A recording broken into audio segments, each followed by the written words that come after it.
I want to introduce Susan.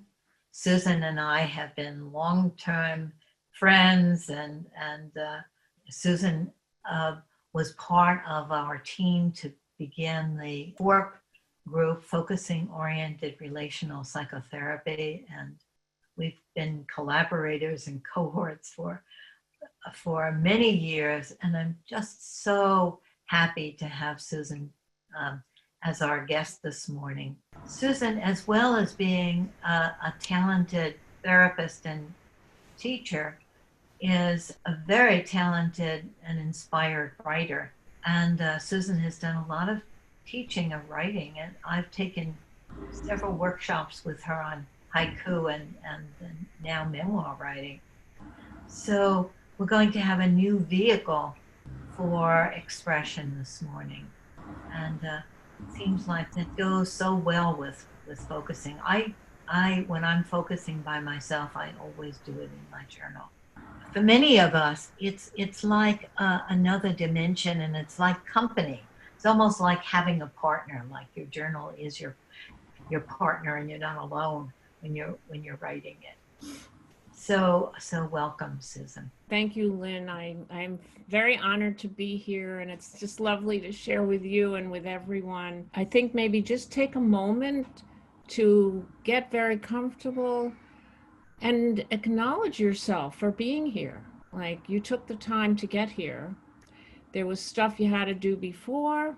There's lots of stuff you're going to have to do after, but you're here now in this moment. And it's, as we're helping, just being here is one way to acknowledge that as helpers, we need help and we need support and we need community. So here we all are together in this wonderful international group. And I'm so thrilled to be here with you. So, just one breath. So I'm gonna give you a little map of how it's gonna be.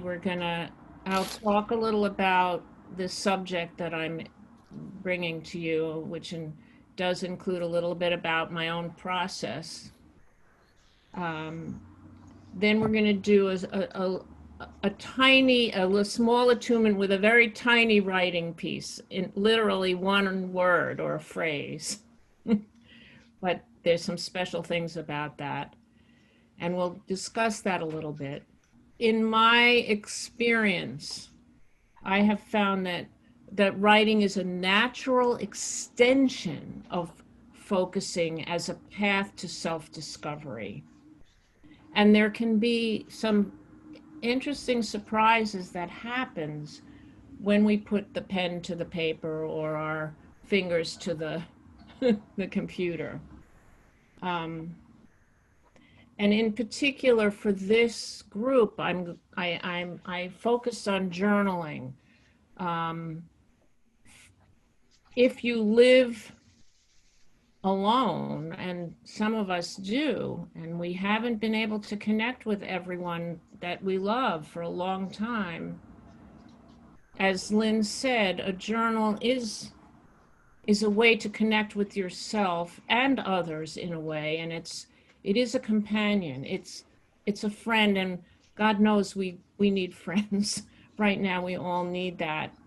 And similarly, if you live with other people, I don't know about you, but I've had a crowded sense sometimes of being too close to the person I'm with all the time. And I need a room of my own. And for those of us who have that experience, journaling is also wonderful because it's a way to get connected with yourself. And it's a way to literally have an object that you're with, something that you're with. So the reason I'm here is that I have become fascinated with the difference between oral and written. In other words, I've been a therapist for a gazillion years. I've listened to people, I've been a client, I've told my stories, People tell me their stories. I've focused with people. Generally, focusing is an oral tradition. You know, sometimes we do body work or imaging, but generally speaking, we're listening, oral, one channel, you know. And I discovered, because as Lynn mentioned, I began a 10-year writing. I didn't know it was going to be 10 years, but I wrote a memoir that took me 10 years to write. And I started to realize that even though on the whole I knew who I was and what my story was, but when I started actually doing this writing thing, that I found other things. I discovered more, a different, a path I never thought of before. And I've really become, and that's sort of the macro of this, like, what is this whole thing about the difference between doing something in an oral tradition or doing something in a writing tradition? And so maybe you'll become interested in that whole thing too as we move along.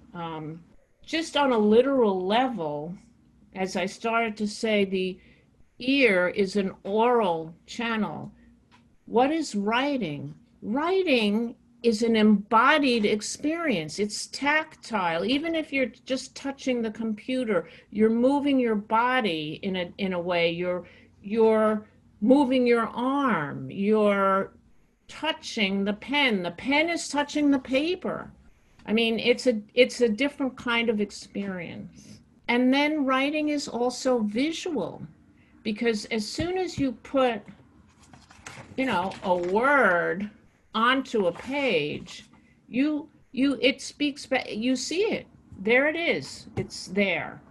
If you get a book of poetry, you open the book and there the words are arranged and people use space and words and they break lines and it's arranged on a page and you look at it. Writing opens up different sense doors than speaking.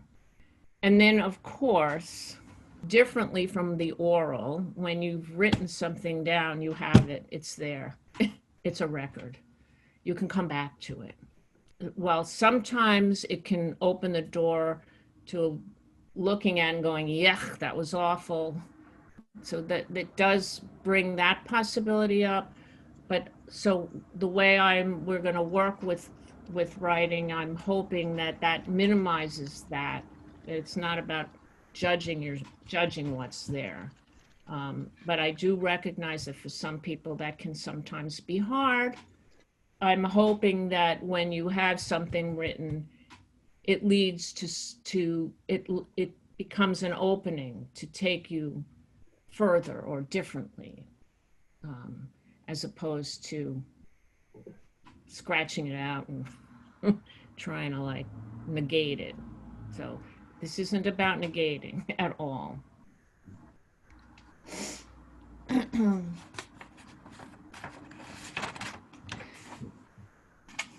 I wanted to give you an example from my own writing of what I mean by how the written word led me to a different place. So my memoir, it's about my relationship. It's mainly about my relationship with my mentally and developmentally challenged sister, growing up with her and being an adult with her. And the book is called Edna's Gift, How My Broken Sister Taught Me to Be Whole.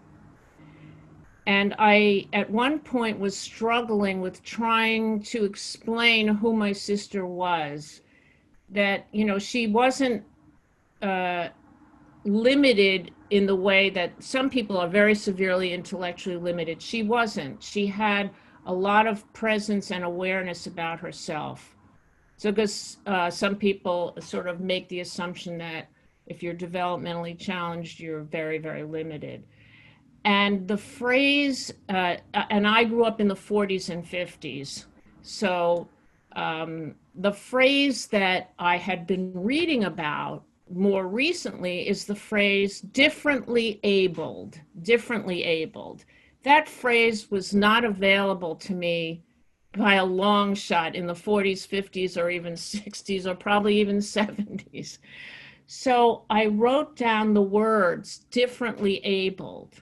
And all of a sudden, when I wrote those words down, it came to me that my sister Edna was differently abled to herself all along. Like, she knew she was differently abled. She knew that there were things she couldn't do, but she didn't judge herself that way at all.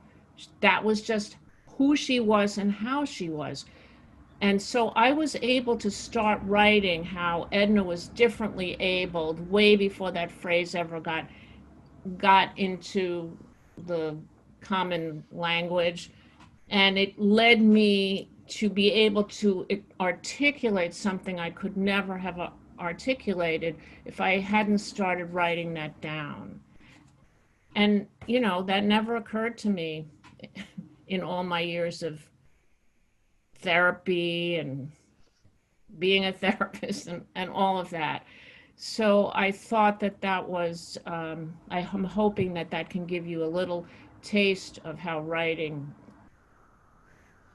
can be so helpful to us.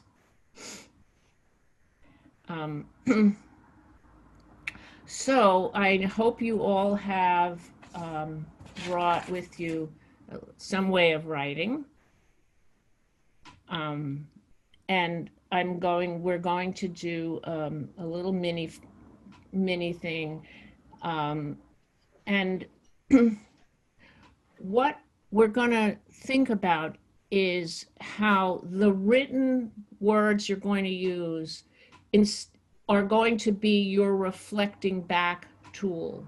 In other words, when we focus with someone, you know, I say, oh, my sister was da da da, and then Lynn reflects back, your sister was da da da.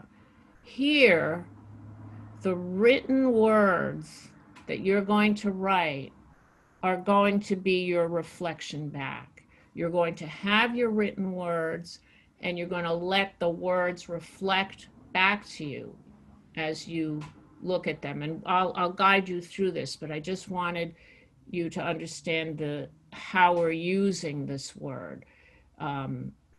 It's another way to focus. Okay, we're bringing writing literally into the focusing process here. I hope that makes sense. Okay, so so I want you to get comfortable.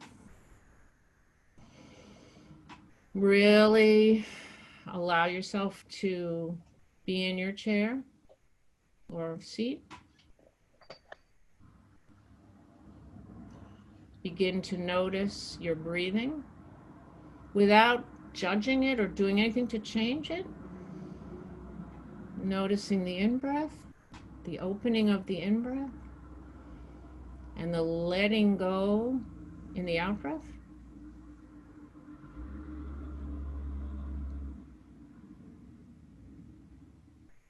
Just maybe hopping on the breath, just riding with your breath.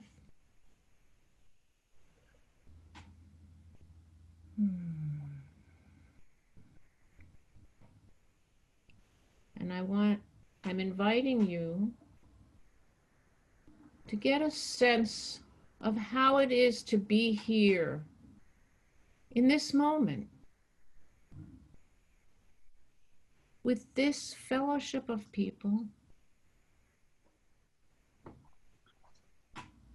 beginning this time of writing.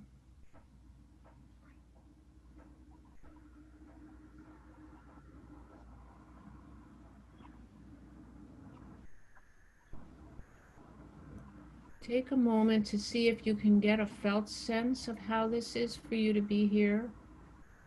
Maybe anticipating writing, whatever it is here right now.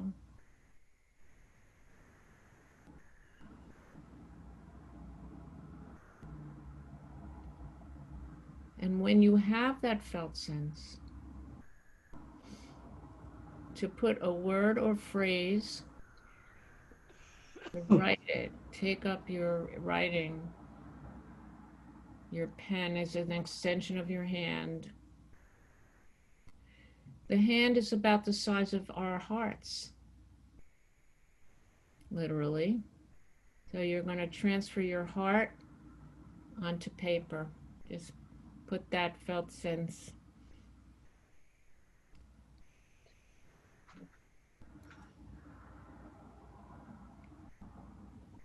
Maybe a word, a phrase, maybe a couple of, not more than a sentence, please.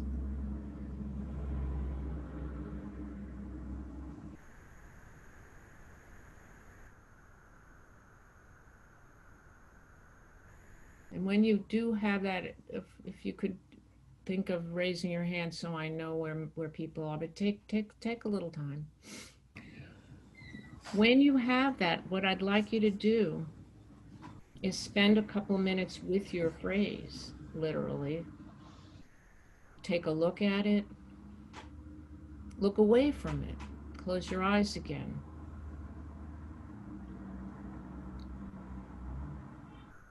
Come back to it. See if there's maybe a more. Don't cross anything out, just shift if there's something else. It's all good, whatever it is there. It's just, this is your reflection here.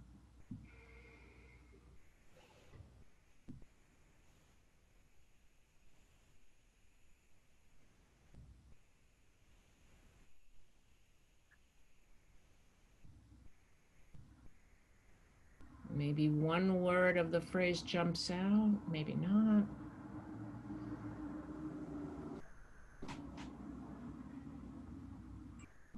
Receive your written words inside of you.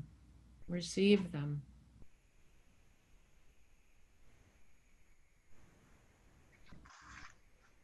Let those words speak to you.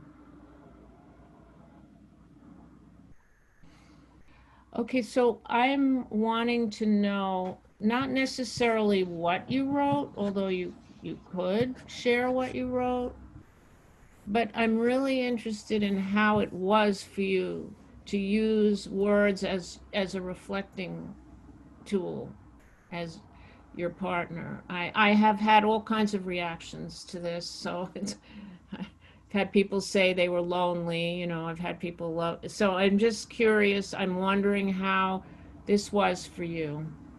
I think what's coming up for me is the difference between saying the name of a felt sense and hearing it back, or writing it down and looking at it. Mm-hmm, great. And I was wondering, what do you think? I mean, for me, it's like it activates different parts of the brain.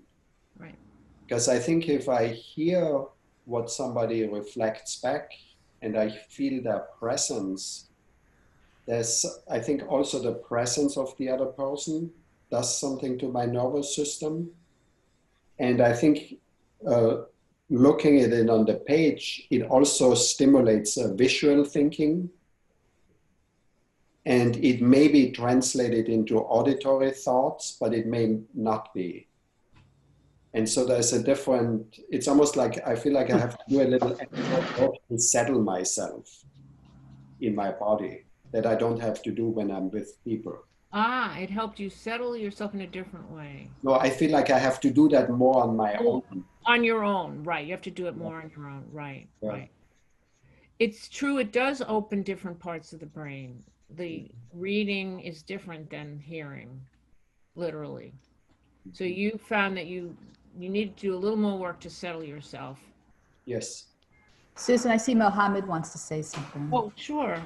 Yeah, actually, I really love journaling, but I think I have a problem. Like, I don't think I'm receiving the written words as a partner's reflection.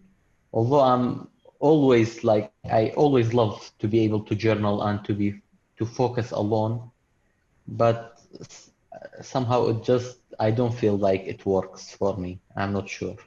Okay. What happened? How was it? What made it difficult? I just compare it with a partner's. I don't know exactly what's happening here, but I'm comparing it with a traditional focusing partner. Right. And I think something in the voice of the partner or something related to the way that a partner reflects makes me able to be to see if it tunes with the felt sense or not. The word didn't work so well for you. Yeah, maybe I'm not well trained enough yet, and I would love to. It's a very, it's a look. It that's why I'm very curious about it. See, it depends, you know, on who you are, and everyone has different needs at different times, you know. Yeah. I see Anne has something to say.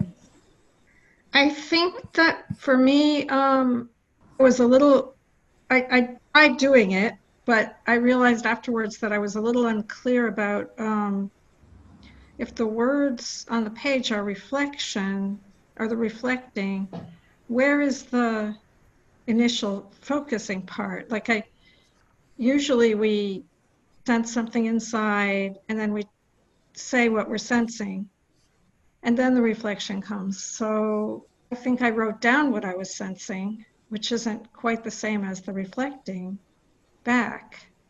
Well, you write down you go inside to write down what you're sensing. Then you put it up, then you write, and then I suggested that you let the words speak back to you, like that you, in looking at the words, that was the reflecting back.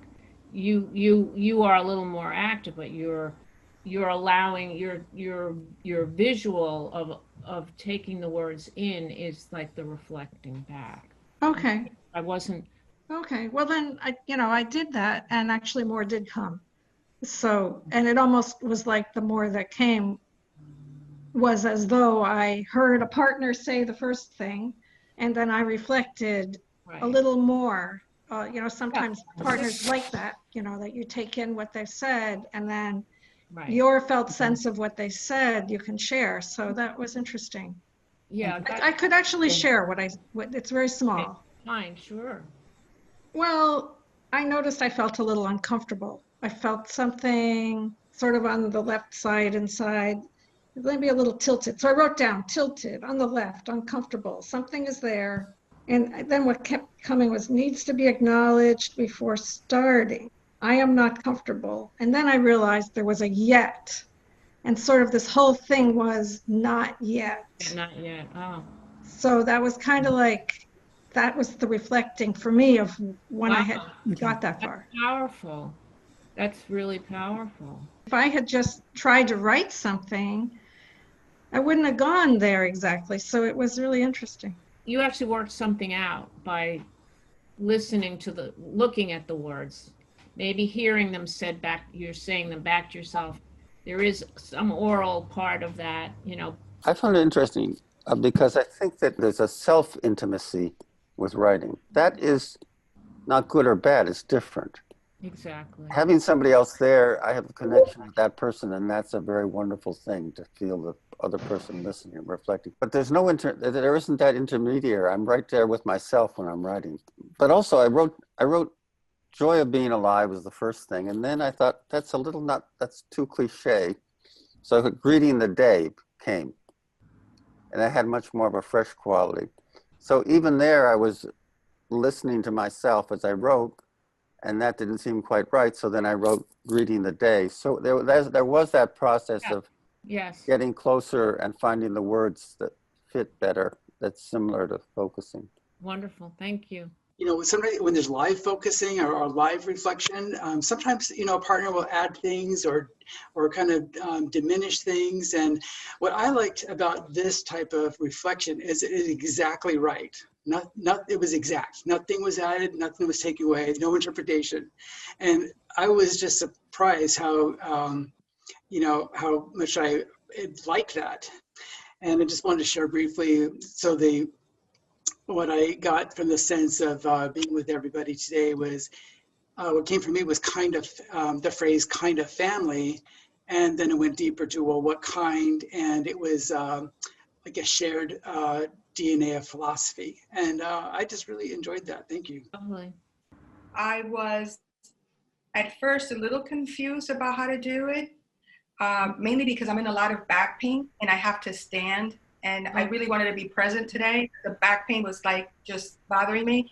So then when you asked us to do the exercise, I decided to lay down, but then I was not going to be able to write. And what I did was instead was I let my body kind of do the writing in a way of just the exercise, befriending my pain, being with the pain and letting the pain speak to me. And even though I'm not in emotional pain, I don't understand why I have physical pain. And I always believe that they all kind of are together, mind, body, spirit, and all that. My pain is very intense. So I lay down and I did the exercise and I let the word pain come to me and I reflected on all of that.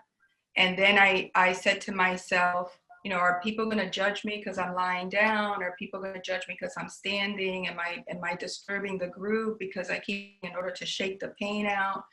And then I realized that, you know, maybe the pain and judgment come all together, and that it was something for me to continue to reflect on this issue. But then when I heard you say to write, I then realized that I should be writing, but I felt that without having to write it on a page, I was able to kind of write it imaginarily in my mind. I'm glad you were able to do that. Thank you for sharing that, you know, very difficult.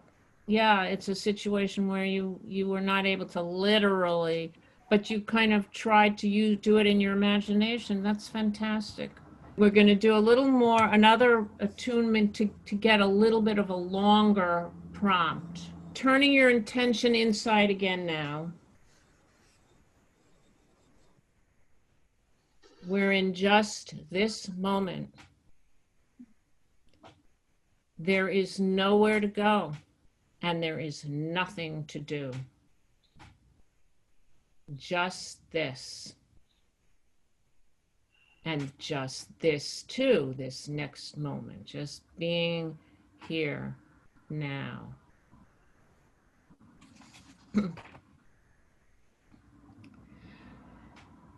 I am inviting you to see if you can find a recent time or a moment or a few moments in your life that touched you, that felt nourishing or inspiring or surprising.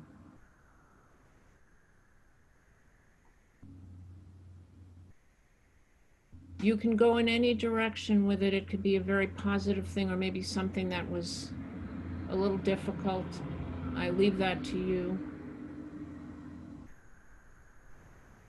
Take your time. You might have a few moments or interactions or something. It could be as simple as the sun on your blanket or a big aha moment. Doesn't matter. There could be several that come to you. So take your time to pick one.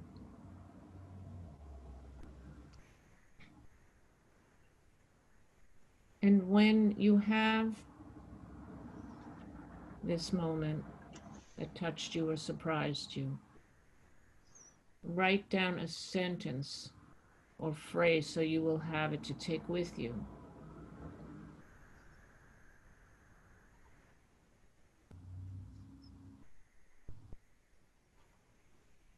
I want to suggest that when you're in your breakout rooms, to write from wherever this moment takes you. You could write in any way you want. It could be a poem. It could be a list. It could be a letter to yourself, a letter to someone else. Just a description using your senses of where you were and how it was, and who was there.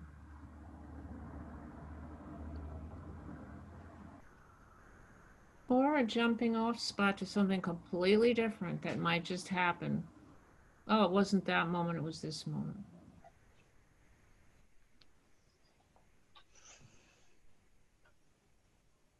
As you're writing, I'm suggesting again that whatever you're writing is there as your friend.